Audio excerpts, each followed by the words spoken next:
Assalamualaikum warahmatullahi wabarakatuh. Perkenalkan, nama saya Dewangga Harsha Putra Mukodompit, NIM 2374201007, kelas A123 reguler, Fakultas Hukum Universitas Pembangunan Indonesia Manado. Saat ini saya akan menjelaskan tentang pendidikan budaya anti korupsi atau PBAK. Korupsi berasal dari perkataan bahasa Latin corruption, yang berarti kerusakan atau keberobokan. Di samping itu, perkataan korupsi dipakai pula untuk menunjuk keadaan atau perbuatan yang buruk. Korupsi juga banyak yang disangkut pautkan pada ketidakjujuran seseorang dalam bidang keuangan. Makna korupsi mengkategorikan dalam 3 kelompok sebagai berikut. A. Secara fisik, misalnya perbuatan pengerusakan atau dengan sengaja menimbulkan pembusukan dengan tindakan yang tidak masuk akal serta menjijikkan. B. Secara moral, bersifat praktis, yaitu membuat korup moral seseorang atau bisa berarti fakta, kondisi korup dan kemerosotan yang terjadi dalam masyarakat. C. Penyelewengan terhadap kemurnian, seperti misalnya penyelewengan dari norma sebuah lembaga sosial tertentu, adat istiadat, dan seterusnya.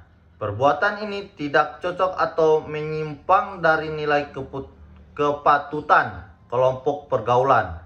Penggunaan istilah korupsi dalam hubungannya dengan politik diwarnai oleh pengertian yang termaksud kategori moral. Bentuk-bentuk korupsi. Bentuk umum korupsi yang dikenal antara lain: A. Berkhianat. B. Menggelapkan barang milik lembaga. C. Menggunakan uang yang tidak tepat. D. Penyalahgunaan wewenang. E. Menipu dan mengecoh. F. Mengabaikan keadilan. G. Tidak menjalankan tugas. H. Penyuapan atau penyogokan. I. Menjegal pemilihan umum. J. Menggunakan informasi internal dan informasi rahasia untuk kepentingan pribadi. K. Menjual tanpa izin jabatan pemerintah. L. Manipulasi peraturan. M. Menghindari pajak. N. Menjual pengaruh. O. Menerima hadiah. P. Berhubungan dengan organisasi kejahatan. Q. Perkoncoan menutupi kejahatan. R. Memata-matai secara tidak sah. S. Menyalahgunakan stempel dan kertas surat kantor, rumah jabatan, dan hak istimewa jabatan. Jenis-jenis korupsi. Menurut Undang-Undang Nomor 20 Tahun 2021 tentang pemberantasan tindak pidana korupsi, ada 30 jenis tindakan yang bisa dikategorikan sebagai tindak korupsi. Namun secara ringkas, tindakan-tindakan itu bisa dikelompokkan menjadi 7 bagian. Pertama, kerugian keuntungan negara. Yang kedua, suap menyuap, istilah lain sogok atau pelicin. Yang ketiga, penggelapan dalam jabatan. Yang keempat, pemerasan.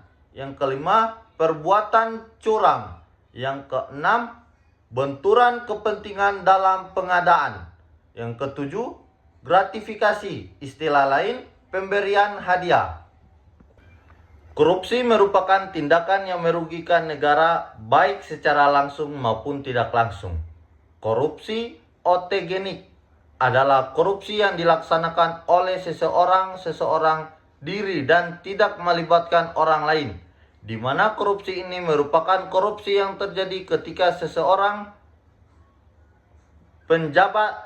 pejabat mendapat keuntungan dengan jalan memberikan informasi kepada pihak luar yang sebenarnya harus dirahasiakan, dan juga dapat dengan memanfaatkan perilaku serta peran yang dimilikinya dan nantinya memperoleh keuntungan finansial.